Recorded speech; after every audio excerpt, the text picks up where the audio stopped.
আসসালামু আলাইকুম রহমতুল্লাহ। ফজলু ভাই কেমন আছেন? আলহামদুলিল্লাহ, আল্লাহ তাআলা ভালো রাখছে, আলহামদুলিল্লাহ। আচ্ছা, ভাই বলেন তো দেখি যে বান্দা যখন কোনো গুনাহ করে, তো গুনাহ করার পর সেই বান্দা যদি আল্লাহ তাআলার কাছে ক্ষমা চায়, তাহলে আল্লাহ তাআলা মাফ করবেন কি করবেন না, বলেন তো দেখি।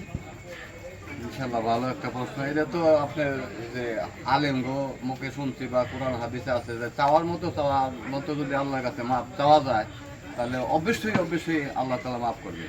ঠিক আছে, ইনশাআল্লাহ। তো সুন্দর অ্যান্সার দিয়েছেন। তো বলেন তো দেখি, আল্লাহ তাআলা কোন দিনে সবচেয়ে বেশি জাহান্নামীকে ক্ষমা করে দিবেন? এটা একটা প্রশ্ন। আমার তো মনে হয় যে কোন দিনে জাহান্নামীকে ক্ষমা করে দিবেন, তাহলে এটা তো আমার হিসাবে লাগে যে রমজান মাসে বেশি বেশি আল্লাহ তাআলা গুনাহ মাফ করে বা বেশি বেশি মাফ করার চেষ্টা করে। তো সমাজ দর্শকবৃন্দ, যে তিনি আল্লাহ তাআলা সবচেয়ে বেশি জাহান্নামীকে ক্ষমা করবেন, ভাই বলছেন রমজান মাসে, কোনো দিনের নাম উল্লেখ করে নাই।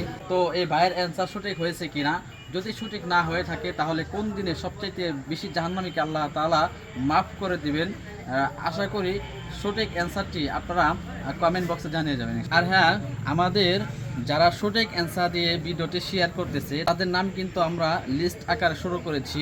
তো এক একজনের নাম 10 বার, 15 বার, 5 বার, 2 বার করে আসতেছে। তো আমাদের লটারি হবে আগামী মে মাসের 1 তারিখে রাত 9টা বাজে লটারি দেওয়া হবে।